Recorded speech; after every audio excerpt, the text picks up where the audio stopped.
Hey guys, and welcome to my YouTube channel. My name is Miki, I'm the fluffiest bunny. So today I wanted to talk to you guys about living with celiac disease. The first thing that I'd like you guys to know about celiac disease is that it's not contagious and it's not life-threatening. So if somebody you know has it, don't worry that you're gonna catch it from them, and don't worry that they're gonna die. All it needs is a controlled diet.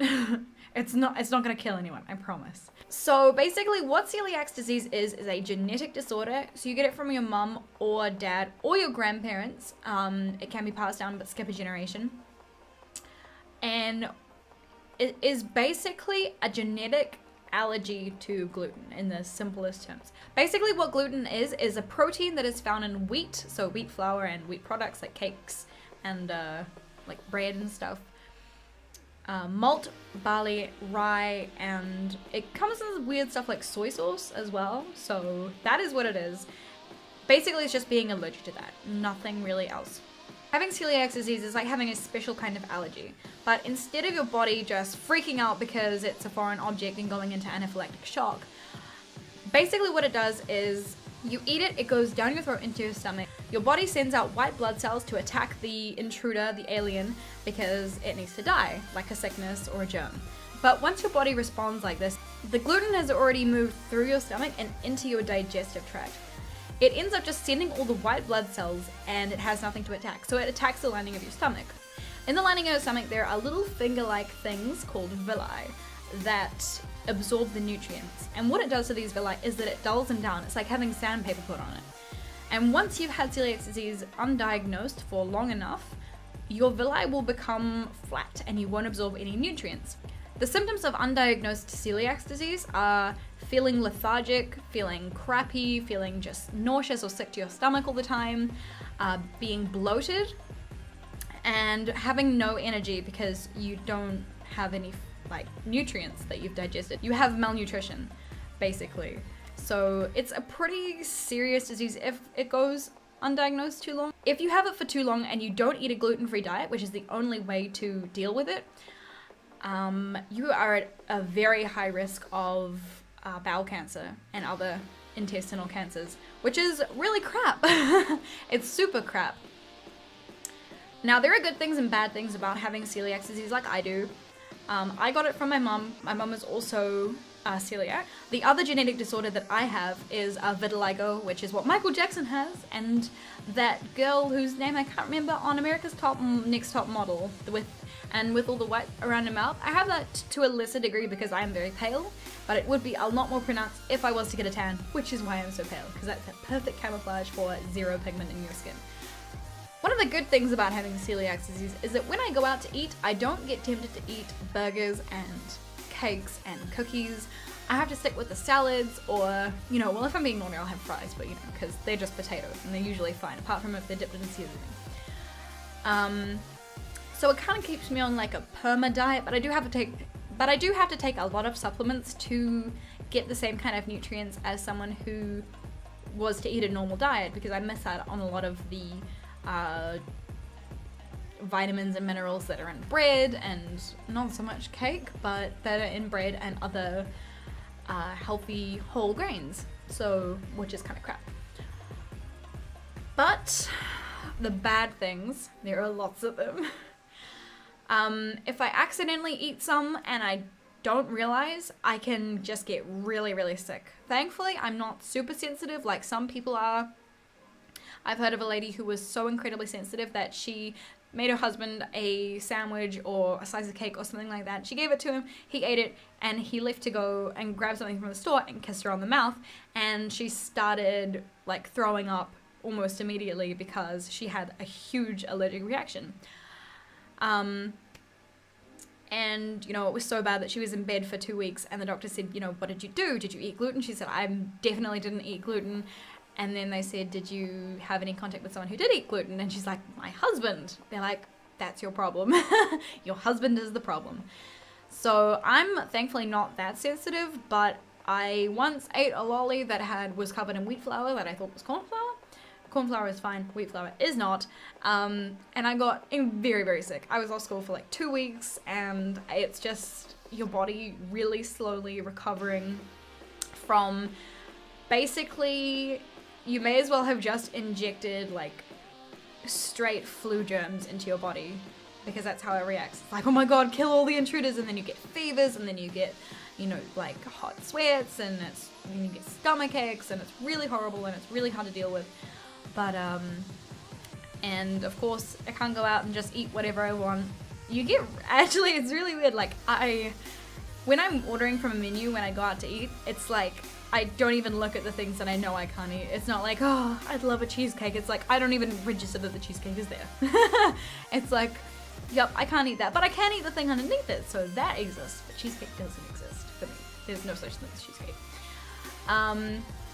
But some of the things that irritate me about having celiac disease, me personally, is I've had experiences with waiters that have been terrible, and with like restaurant staff when going out to eat.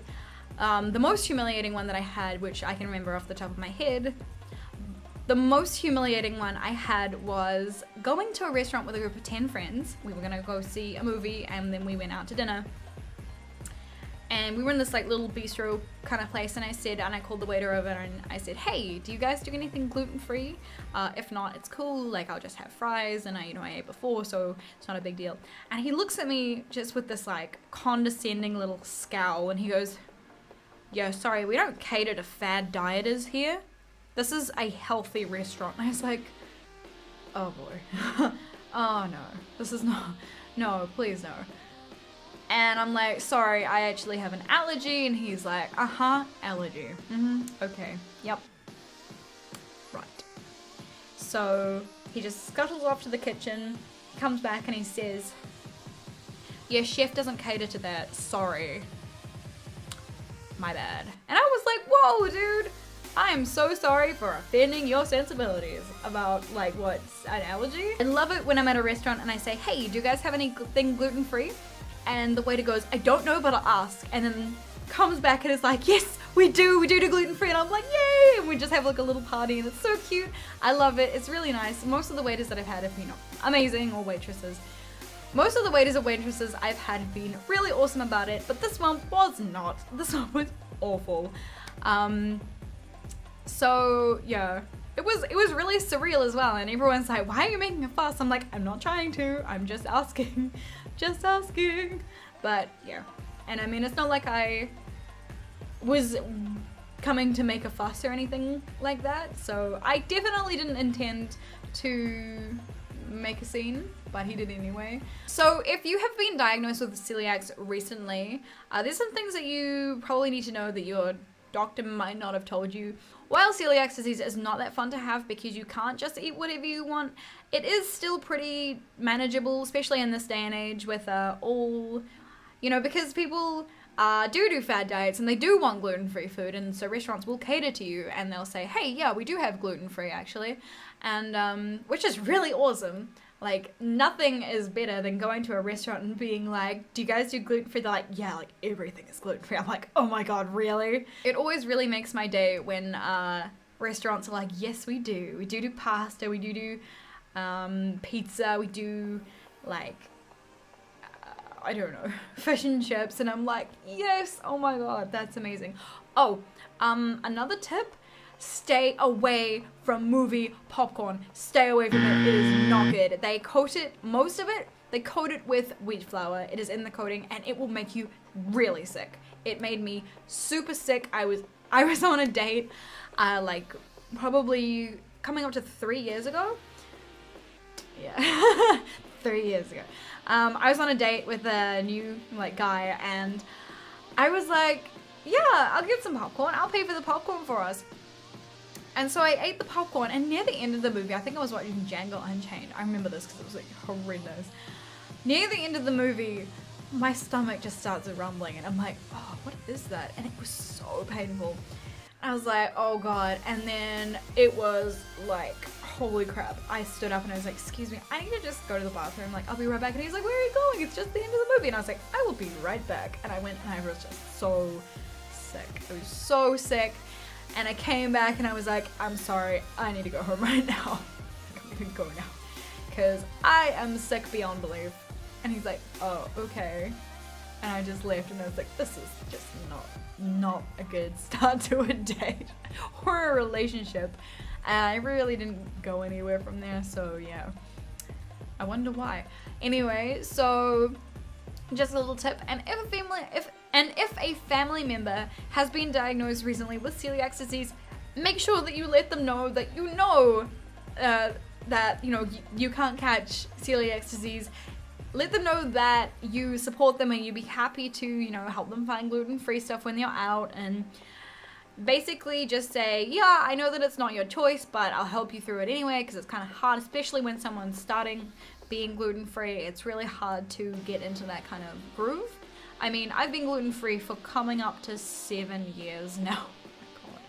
7 years. I've been gluten-free for 7 years now, and basically it's just a second nature. I don't even go into the supermarket and like look at biscuits anymore. I'm just like, I can't eat those. I'm just not gonna walk straight past them. When I go into the supermarket, I don't even look at the biscuits or the cakes or anything like that anymore. I just walk straight past them. I don't even realize they're there, because that just doesn't register as something that I can eat or that exists. So it does get easier, it does get better, it does get like more, it does get less restrictive. And the other thing to newly diagnosed celiacs that I want to say is stay away from milk. When you are just recovering from celiac disease and your villi and your stomach is just growing back, part of the villi that processes lactose is not there, so you will not be able to process milk and it will make you sick. I was lactose intolerant for 2 years after I was diagnosed, and then I slowly walked milk back into my diet because my villi had regrown, and yeah, so I can eat milk now, which is nice, milk products. So yeah, I hope that this has helped someone, maybe one person, I'm not sure, but I hope this helps you, and I hope you have a wonderful day. And yeah, thank you guys for watching. I can't believe you made it to the end of the video. Yay! I really appreciate that.